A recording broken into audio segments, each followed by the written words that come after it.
Hey YouTube, how's it going? Kevin Cleary here with a knife video. Today I have a knife that is a little older, but I want to take a look at it anyway. This is the WE 605. Now, if you started following WE kind of right away after they came out with the 601, you probably are well aware of this knife. If you follow any other channels, you've probably seen it before because this has been a pretty popular knife for WE. And I've got to tell you guys right from the start, I really like this design. Okay, I find this really cool, really interesting. Now, I do wish it were a little bit bigger, as many of you watching probably can already guess, but it is a very cool looking knife and really well loved. A lot of reviews. I've watched a few different videos on this and people really like this knife. So when Zelric over at Zelric42 channel asked if I would like to have a couple of WE knives for review, I asked him for some specific ones, including this one, because this is a knife I would never buy, but I was really curious about just because I really like the design and because it's been so popular. A lot of other reviewers have looked at this and really liked it. So I just wanted to take a look at it to be able to share it with you guys and give you my thoughts as well. I maybe will talk a little bit about why I don't like smaller knives, but we'll see if we get there or not. Of course, the one thing I should say is WE Knives has quite a few models out there, and not all of them are super compelling to me, okay? I find that with WE, I either love it or hate it. They don't have too many middle ground knives, I should say. And that's because they're pretty out there. Like, they're willing to do some different, interesting things that I don't always find compelling. I'm sure some people do, but because they're willing to kind of be a little bit out there, they end up, when they nail it, they really tend to do a good job. And so when they come along with a design that I like, I tend to really like it. And I appreciate that they're willing to take a lot of risks with their designs because every once in a while you're going to hit on something really cool. Let's go ahead with size and weight on this guy. That's where we always like to start. And the size is 7 1/16 inches. So just a hair over 7 inches.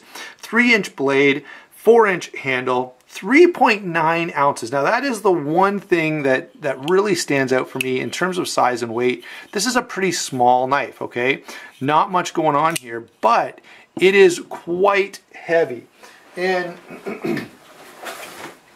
that could be enough weight to put some people off and actually, have you sort of say, yeah, I think I'm gonna skip this one. It's just more than I'm willing to sort of carry around with me, okay? For comparison, of course, here is the PM2, and the PM2 is about 3.8 ounces, okay? So you can see that there's quite a discrepancy there in terms of size. And so this is a hefty little guy. I may bring the PM2 back in for a quick comparison when we get to that portion of the video. Now, let's after we've pointed that out, I will say this. To be fair, 3.9 ounces is not overly heavy, although we do, I don't know if you're like me, I've come to expect, usually smaller means lighter, and here's a knife that's smaller, but definitely not lighter than a lot of other knives. So if you're looking for something that's really lightweight and small, then this is probably not going to be your best friend. If you're looking for something that's just a little smaller, maybe it's because of what's legal in your part of the world or your state or whatever, then yeah, absolutely no issue. This carries very comfortably in jeans or cargo pants or anything like that. You maybe just don't want to carry it in, I don't know, a pair of linen shorts or something that's going to be really lightweight because you're going to really notice that dense little knife being folded up in your pocket. It's going to be very noticeable because of that small, heavy size. All right, so there you go. Let's go ahead and take a look at the blade on here. Blade is pretty cool. This is S35 VN drop point blade with this really nice, satin flats, DLC coated bevels, and I've got to say, I like when WE does this kind of thing. Notice that it carries on to everywhere else. So what they've obviously done is coated this whole blade and then taken the flats and sort of cleaned them up, and it does create a really cool look.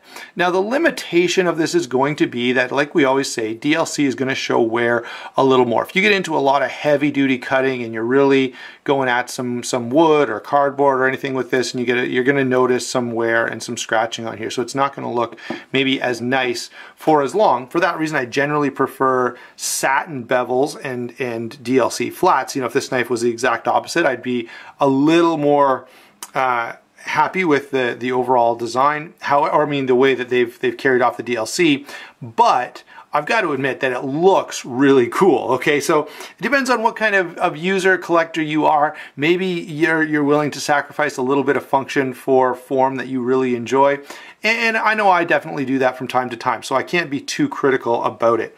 Now, in terms of actual use, this blade is pretty darn good. It's not super thin. Okay, the blade stock isn't crazy thick or anything, but there's not a huge distance here, so it's not, you know, this is not an amazing slicer, but for your average EDC task, this is going to be very good. Okay, you're not going to have any issue with opening packages, cutting cardboard, you know, cutting some wood up, whatever.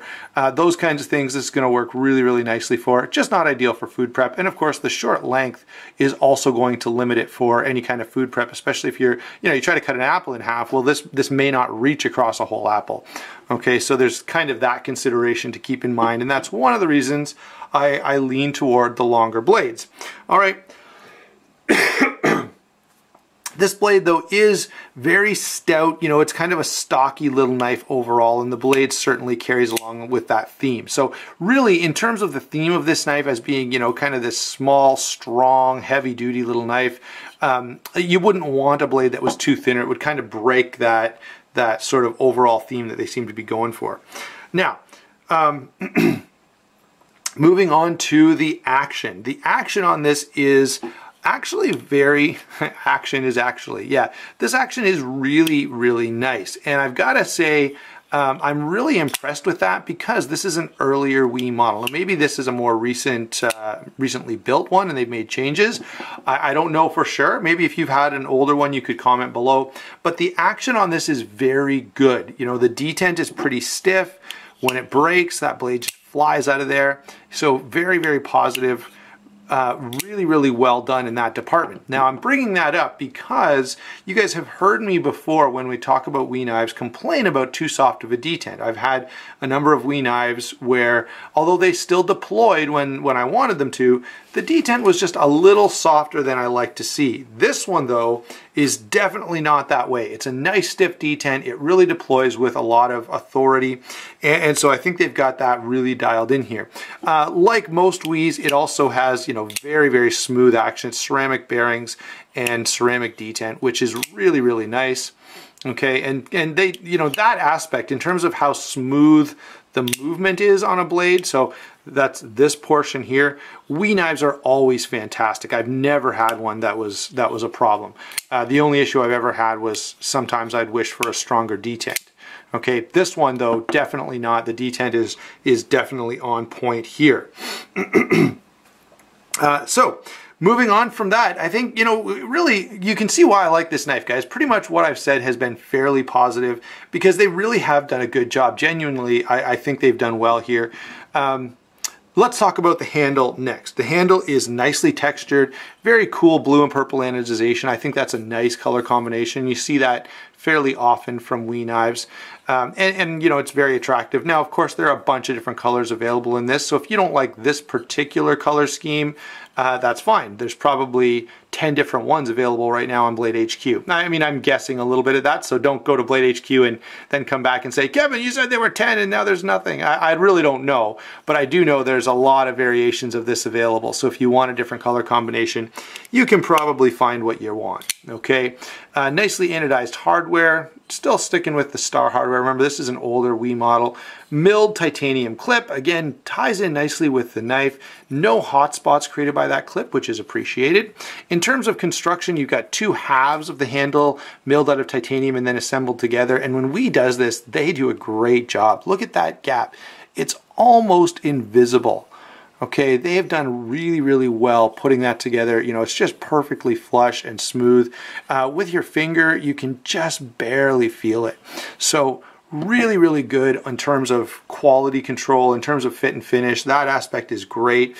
They have milled this out internally. Let's see if I can catch enough light to show you that. There we go. You can see that internal milling there, which is pretty good, pretty heavily milled there. And, you know, that's probably a good thing, because I've already talked about this being quite heavy for its size. So imagine if they had left it with the full titanium scales. You'll actually see that in a second when we get to some comparable knives.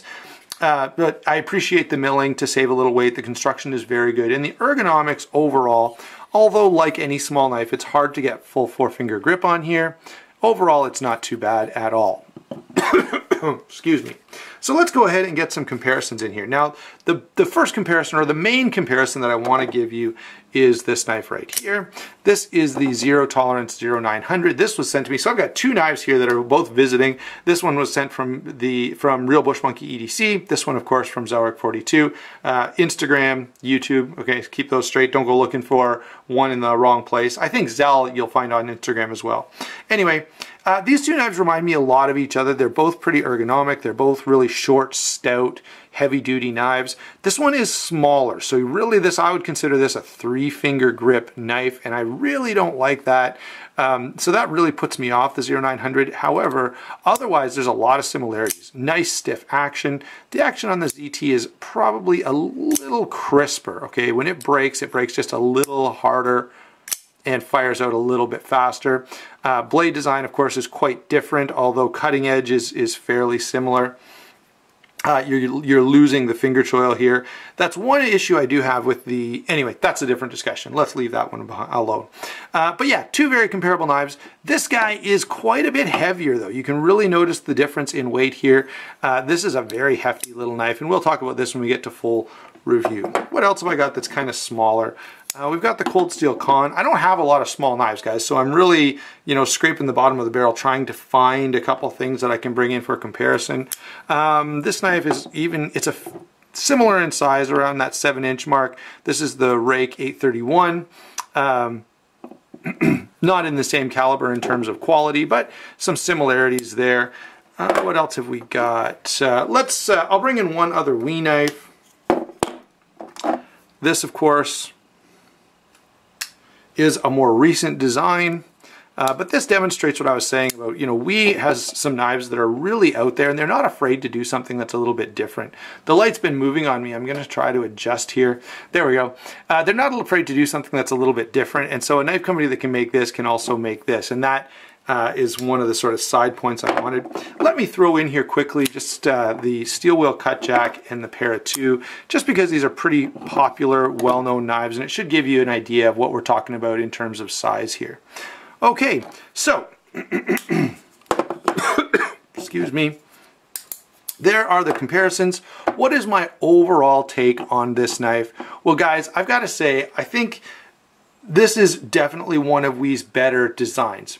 To me, it's not a buy because it's just too small, but I know a lot of you really like the smaller knives, and probably some of you live in areas of the world where a 3-inch knife is not going to give you any problems, where something larger like, I don't know, the 601 or something like that could get you in a little bit of trouble. And so if that's your situation, then definitely go along these lines rather than some of the other WE knives that are out there that are going to be probably too big for your area. You're definitely getting a very good quality knife. You're getting a well-built knife. Ergonomics, very, very good. And a really useful blade overall. Nice combination. I often say this, kind of feel like a broken record here, but a good combination of utility and strength. And I really think they've balanced that out very, very well. Not to mention, because of the age of this knife, you can probably pick it up, especially on the secondary market, for a decent price. If you look around and you keep your eyes open, you can probably get one of these for, under $200. Maybe not, but at least close to $200 rather than I think they retail for about $250. And if I'm wrong on that retail price, someone correct me down below. Thanks for watching. Don't forget to like and subscribe. Let me know in the comments whether you like a knife of this size or whether you're like me and you lean more toward the larger blades. Again, don't forget to like and subscribe, and we'll talk to you soon.